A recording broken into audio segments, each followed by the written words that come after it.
Hello and welcome to another video. Today is going to be a reading vlog, specifically a continuing series I'm in the middle of reading vlog because I am in the middle of quite a few series. I should have brought my reading journal over here to show you what I have on there, but I have even more series that I'm in the middle of than what's already written on my reading journal, so that's not even a great representation. But yes, I have plans for 3 books that we are going to be reading this vlog. If I get through them quickly, I have a 4th one I could do, but let's get into the TBR for this video. Here are our 3 books. So the first one is Ruthless Vows by Rebecca Ross. This is the second and final book in the Letters of Enchantment, I believe is what this duology is called. The first book is Divine Rivals. I read that one early summer, I believe, and it's now February. No, barely February. So I want to get this one done, and then this finishes the duology, so that gets one series off my list. And then the next book also is the last book in a duology, and that is Muse of Nightmares by Lonnie Taylor. I don't know how to say her name, I apologize. But this is one of my best friend's favorite series. I read Strange the Dreamer like 2 years ago now, and it's like one of those books where it's like, it's gonna be so good that you're avoiding it, and that's kind of where I'm at. But I love Strange the Dreamer, so I'm very excited about this one. I probably should reread Strange the Dreamer, but I'm not going to, mostly because I'm in an apartment and all the books that I have are back there, and Strange the Dreamer is at home. So I'm going to be reading this one and then completing this duology. And then the next book, these are both fantasies. The next book is going to be a romance, mixing it up a little bit. This is Kiss the Sky by Krista and Becca Ritchie. This is the 4th book in the Addicted Calloway Sisters series, right? Because it's Addicted for Now, Ricochet, or Addicted, Ricochet, and Addicted for Now, and then Kiss the Sky. So this is the next book. It is 4th book in the series, except it follows new characters we've seen in the first books, but it's in different perspectives now. So this one follows Rose and Connor, which I'm really excited about. I didn't think I was gonna like Rose and Connor going into the series, but after the first 3 books, I am really excited about this one. So this is our planned TBR. If I get through these really quickly, I can either read Hot House Flower, which is the next book in this series, or I can read the second Dungeon Crawler Carl book, which I have on Kindle Unlimited. I don't have a physical copy of. So that's my TBR for the month. Not the month, for this video. Yeah, sorry guys, this like hair is driving me crazy. If you see me, try to deal with it. But that is the plan. I'm gonna start reading tonight before bed, and I'm gonna start with Ruthless Vows. I'm hoping to finish this book in like 2 days, which might be a little delusional because that would be today and tomorrow, and I work tomorrow. But let's see how long it is.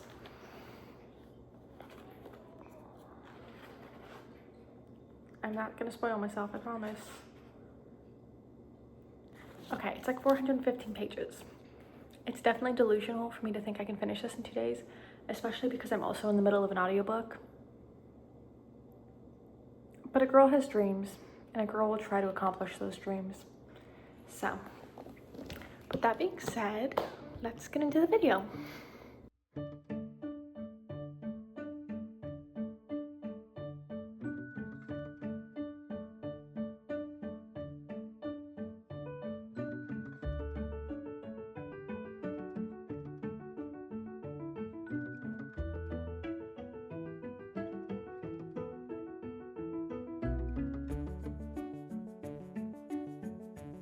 Okay, hi, I've come to give you my first update on Ruthless Vows. I am about halfway through, so I probably should have updated you earlier, but I have not. But I definitely did not reach my goal of reading this book and Muse of Nightmares in, what, 2 days, 3 days? Yeah, because it's been a while.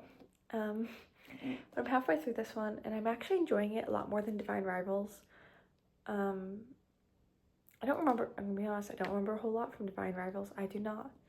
But I remember like everyone like loving it, and I was reading it and I was like, it's just a book. Like, I didn't feel crazy about anything. I wasn't obsessed with Roman and Iris together. But I'm enjoying this one a lot more. Having Roman and Iris be separated, I just think there's more. I don't know, I just feel like we're getting more in depth about the world building and other relationships and such. That's about all. I don't know, it's hard to talk about second books and other books in series because you don't want to spoil the rest of the book, the first book for people.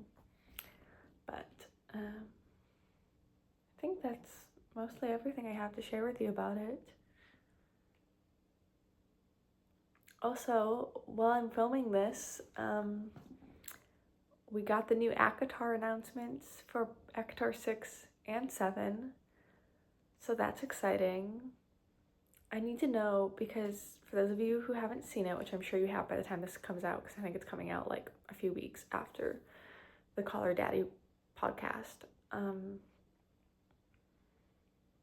but ACOTAR 6 is actually 4 parts, which is being broken into 3 books. And I know the next ACOTAR book was supposed to be about Elaine. Keep in mind, guys, I did not watch or listen to the podcast. I'm just gathering from social media.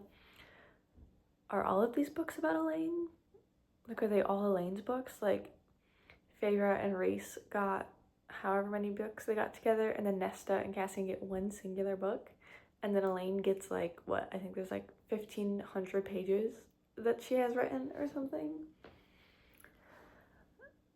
And if there's 3 books of just pure love triangle between Elaine, Az, and Lucien, I'm gonna riot. I am. But I really hope it's not. I want Elaine to be with Lucien because I love Lucien and I feel so bad for him and he's my baby. But the books are probably gonna come out in hardcover and I have my ACOTAR books in paperback. So I'm just gonna wait for a year to read them.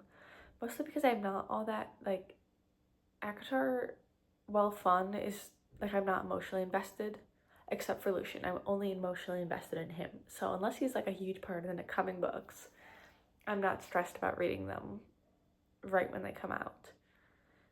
So,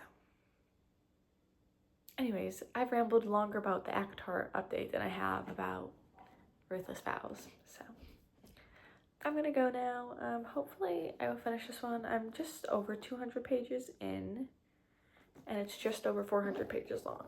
So I'm hoping I can finish it in the next few days.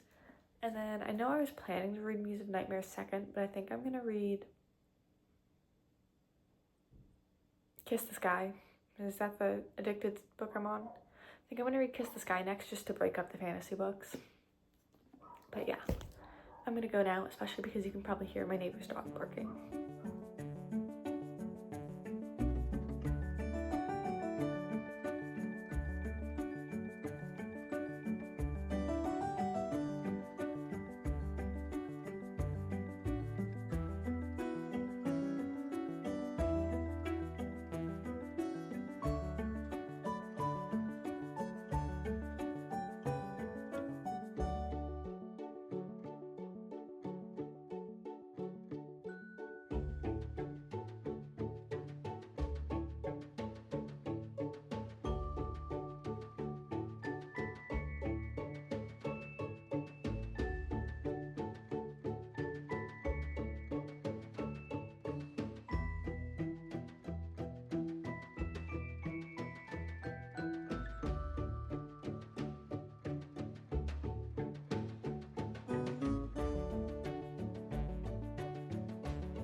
Okay, hi guys, I have finished Ruthless Vows.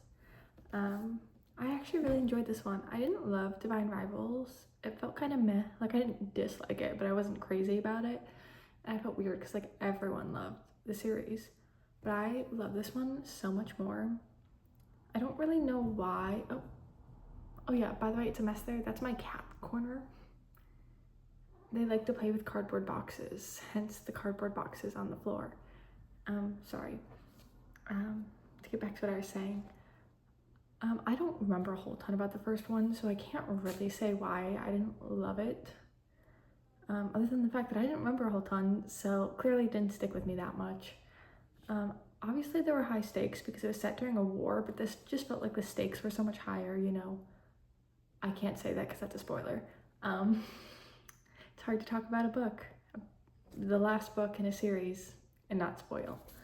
But I felt like the stakes were so much higher. I liked kind of the tension, and if you've read the book, like I liked how Rowan and Iris were,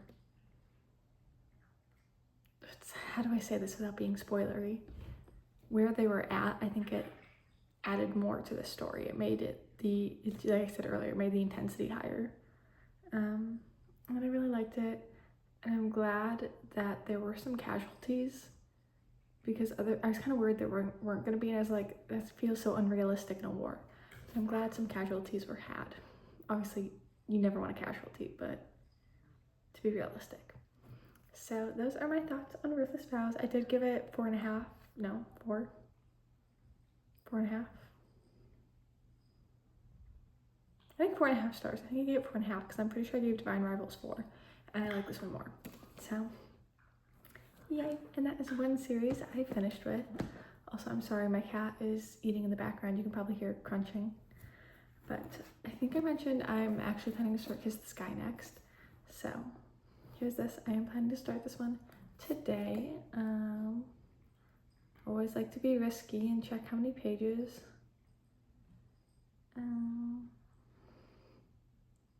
There's so much bonus content at the end.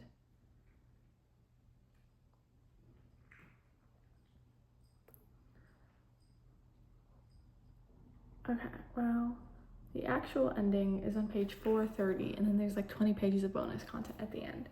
But I normally read these really quickly, so hopefully I can finish it in just a few days and then move on to Muse of Nightmares.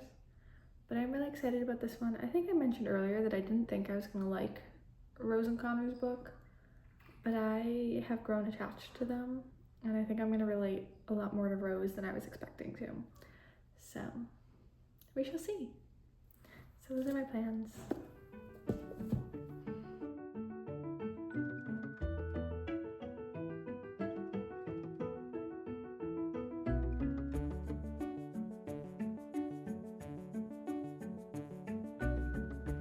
Hi guys, ignore my face. I got really sunburnt yesterday, so it looks kind of ugh.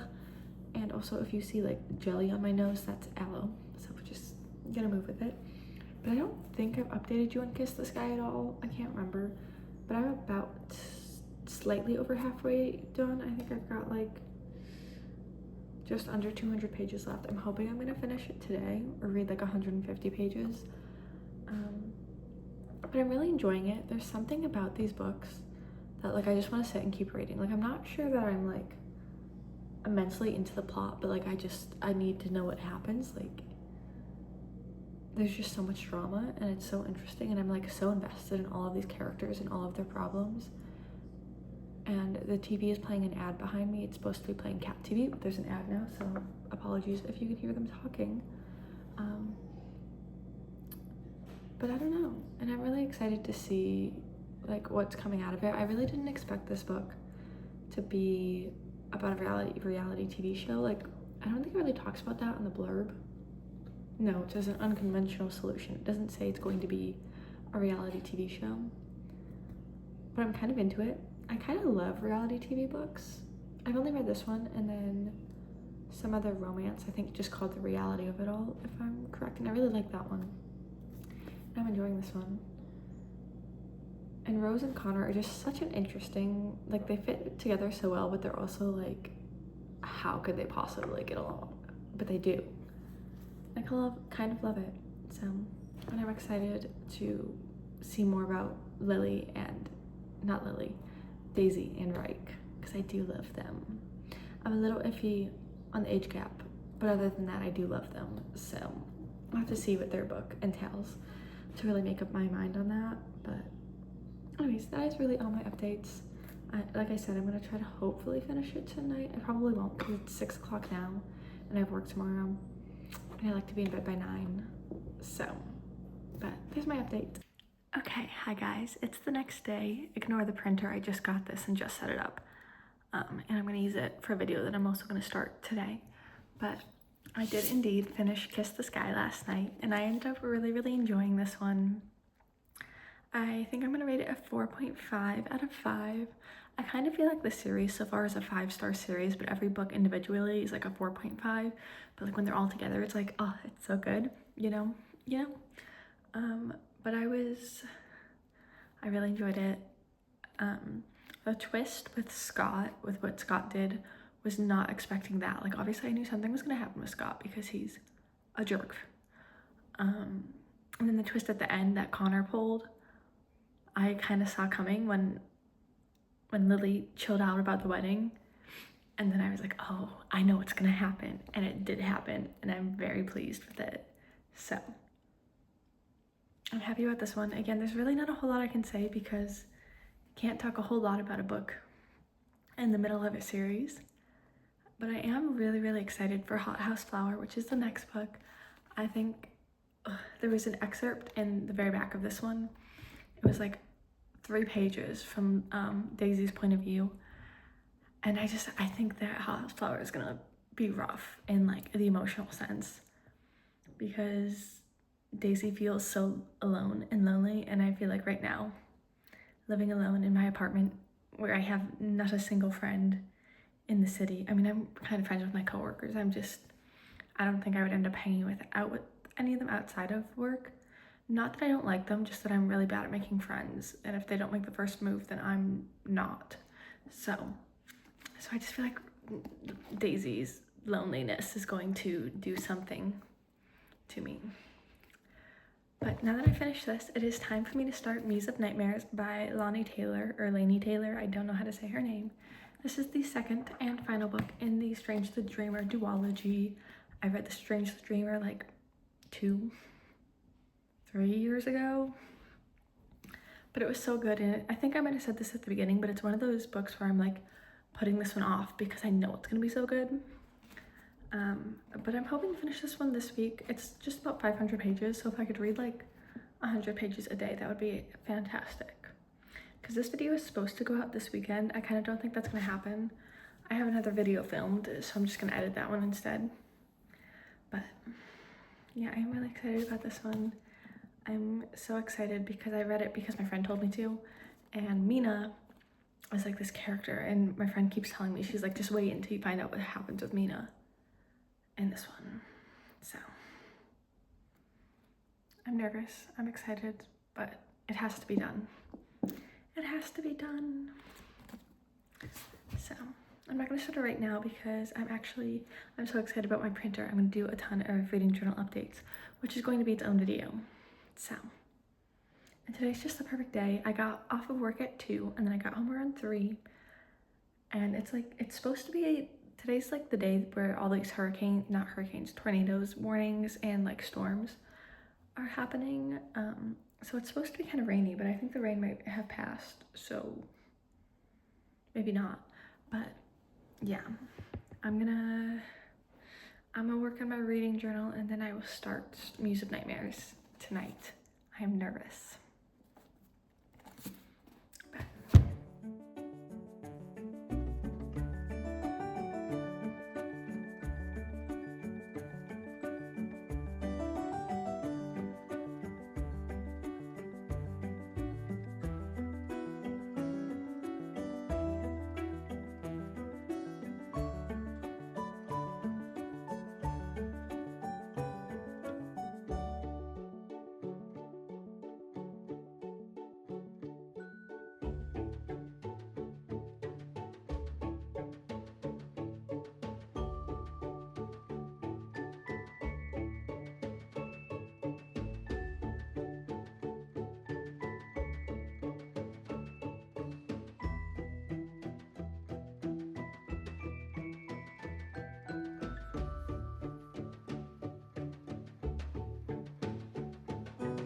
Wendell, are you alive still?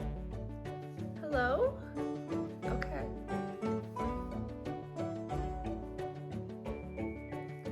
You look like you're realizing you have life for the first time. What's going on there?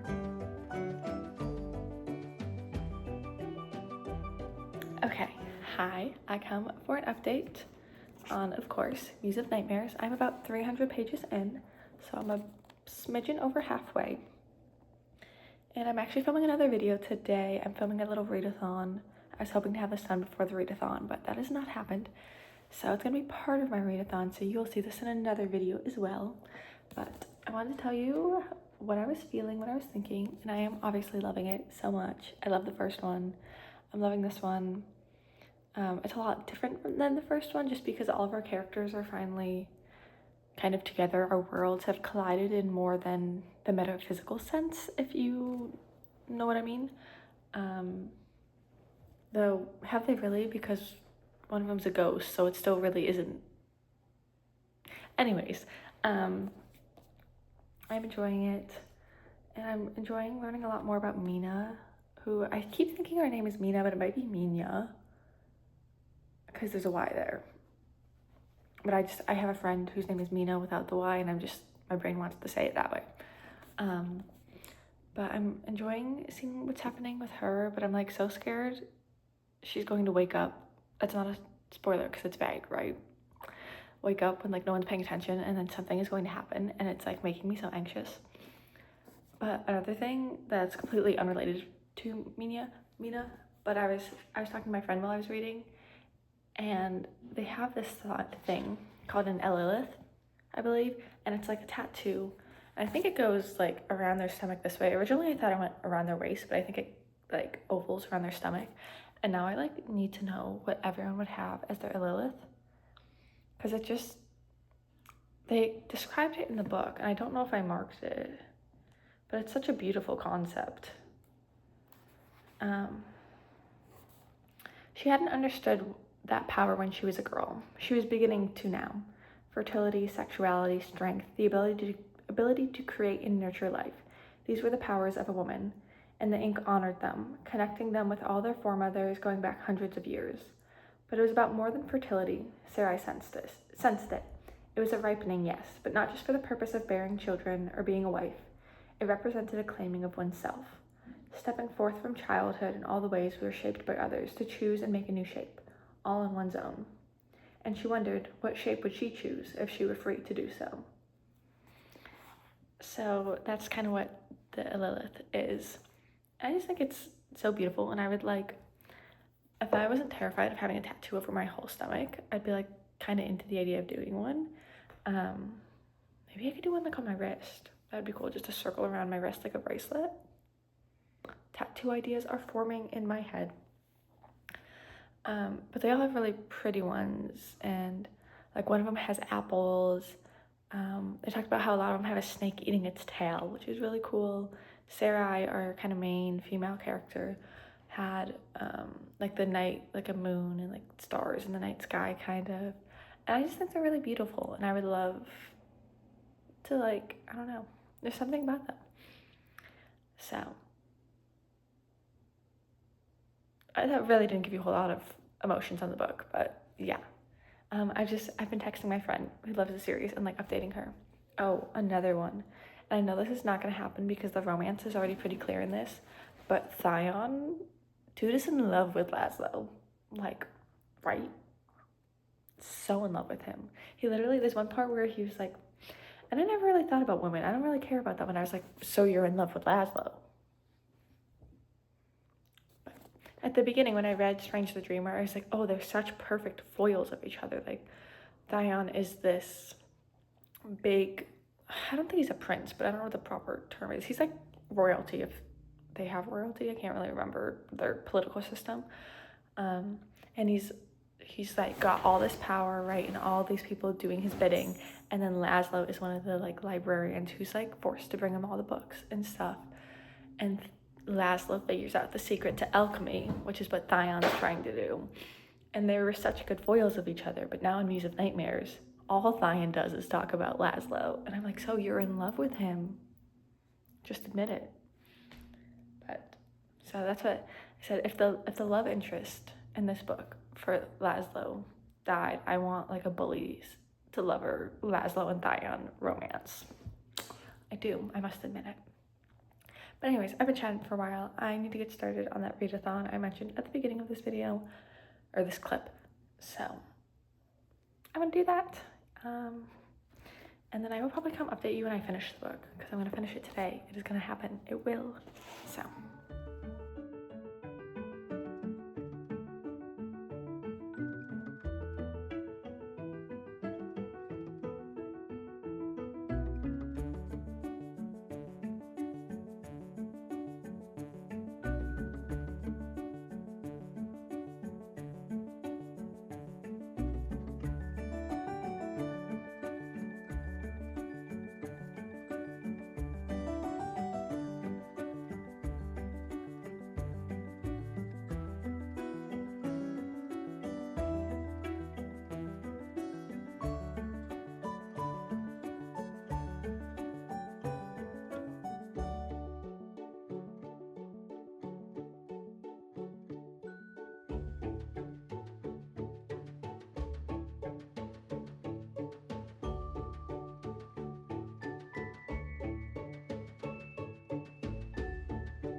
She's done.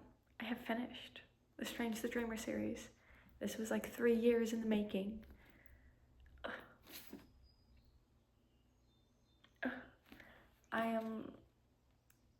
This was so good, but there's also so much more that I want. Just like, I want other people's stories that we didn't really get their point of views in this book. But I'm being really weird about 5 stars lately. I think it's because I want to reread The Darkest Minds, which is like my a million star book. So like part of my brain is like, nothing is gonna be as good.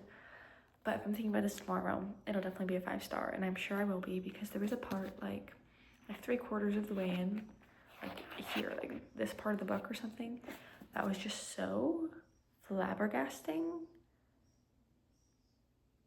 that I was only thinking about that for the rest of the book. Like, I was so flabbergasted over it. In fact, I'm going to post a picture here because I was texting my friend about it. It's gonna have spoilers. So you'll want to skip forward to this time to not see my spoiler picture. So I'm gonna talk now about spoilers, just a little smidgen. When Nova killed Errol Fane and Azarine, I don't know how to say any of their names, I'm so sorry. I was flabbergasted, and then things started happening, and I was like, oh, Minya's waking up. It's gonna be fine. She's gonna save their ghost. And then their bodies started to move, so I was like, oh, well, it can't be Minya because she's the ghost, not body. So I was like, Sparrow did it. Somehow Sparrow was healing them because she was working on that. And then it wasn't that. It was, I can't remember who it was. One of the new people who can reverse time and replay it. And I was like, maybe that's a possibility. We don't know this guy's powers yet. But I was like, no, it's gonna be Sparrow saving them, because Errol Fane and Azarine were just getting their life back together after being so destroyed by being abused by the gods and goddesses. And I was like, no, they can't kill them yet. And thank God, well, it wasn't in that moment. Sparrow saved them. My baby. Sparrow is my child. I love her. And I'm sorry, I need to talk about more spoilers. This is going longer than I expected, but Minya, at the end, right, you're warming up to her the whole time while you're being in her dreams with Sarai. So you're warming up to her, and then when they are out of the citadel on the ground, not touching the metal that I cannot pronounce, but the metal, and she's starting to turn gray and human, and there's like one paragraph where she's just worried about Sarai because she's a ghost and she's holding her here, and like that one paragraph like flipped all of my thoughts about her, and my child. She's also my child, and quite literally, because she's in a 6-year-old's body. Whew. Okay, we're gonna end spoilers here.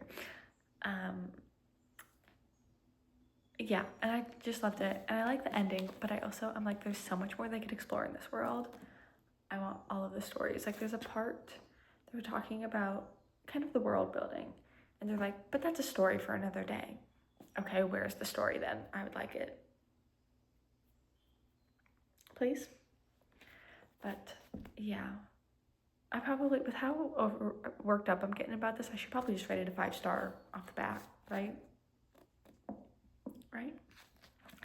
And it's just so good. And I love Lonnie Taylor's writing style. It's just so pretty. I've heard that her Smoke and Bone trilogy is not quite as good, but maybe someday I will get to it. But if there are more in this world, I will definitely get to them. But yeah, it was really, really good. Probably a 5-star. And yeah, that is, I guess we're wrapping up the video then. That was my last book. I know I did say I could potentially read a 4th one, but this video's gone on longer than expected, so we're gonna wrap it up here. And what a good note to wrap it up on, right? Actually, a really good video. 2 4.5 stars and a probable 5. That's a pretty solid reading vlog, if I say so myself. But yeah, thanks so much for watching, and hopefully enjoying my kind of rambling, obnoxious thoughts that don't really talk about anything, because I don't know how to talk about a series without spoiling. But yeah, thanks for watching, and I will see you somewhere else on the internet. Bye.